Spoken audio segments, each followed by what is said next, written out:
Salut gang! Aujourd'hui, je vais vous montrer un mouvement qui va paraître un peu fancy, un peu compliqué, puis qui peut être même légèrement douloureux, mais qui peut être avantageux dans certains cas spécifiques. Okay? Ça s'appelle le Zercher Squat. J'ai pensé aujourd'hui en jasant avec une coach. Je me suis dit que ce serait une bonne idée quand même d'en parler, parce que c'est un bon mouvement, il peut avoir des avantages à faire le Zercher Squat. Je vais commencer par vous montrer le mouvement, comment l'exécuter, puis je vous dis les avantages après. C'est bon?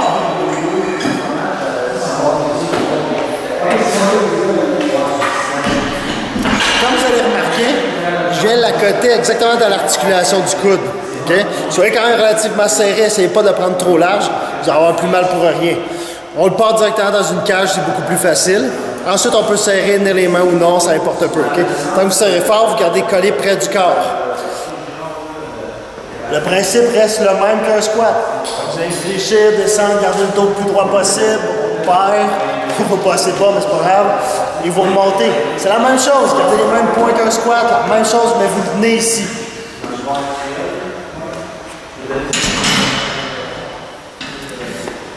Maintenant, les avantages, parce qu'il n'y a pas plus grand-chose que ça à voir sur le mouvement.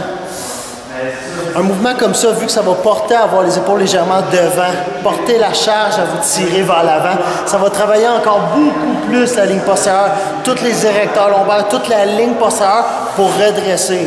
Okay? C'est un mouvement qu'on a vu souvent, que j'ai exécuté souvent en powerlifting, et ça aide justement à renforcer énormément toute la ligne pour protéger le dos, mais aussi pour retirer. Si on est en powerlifting, puis on fait des charges extrêmement lourdes, des 1 RM, c'est rare que la technique est parfaite. Sauf que quand vous savez que vos érecteurs et tous vos muscles qui tirent vers l'arrière sont beaucoup plus forts et peuvent supporter d'énormes charges, ça protège énormément la colonne. Les risques de blessure sont beaucoup moins grands.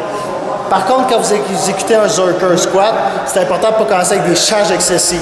Okay? Des légères charges, on fait le mouvement au travail, on monte tranquillement. Okay?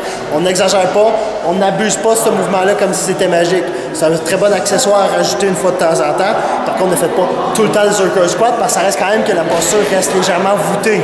Okay? Fait qu'on veut finir par faire quand même des bons back squats, des bons front squats, plein d'autres mouvements. Mais ça peut être très bon pour renforcer votre ligne postérieure. Dans un mouvement de squat, essayez d'avoir tendance à moins affaisser ou que si ça affaisse légèrement, vous savez que les muscles la tiennent là, ne vont pas tomber encore plus. C'est bon, gang? Ciao!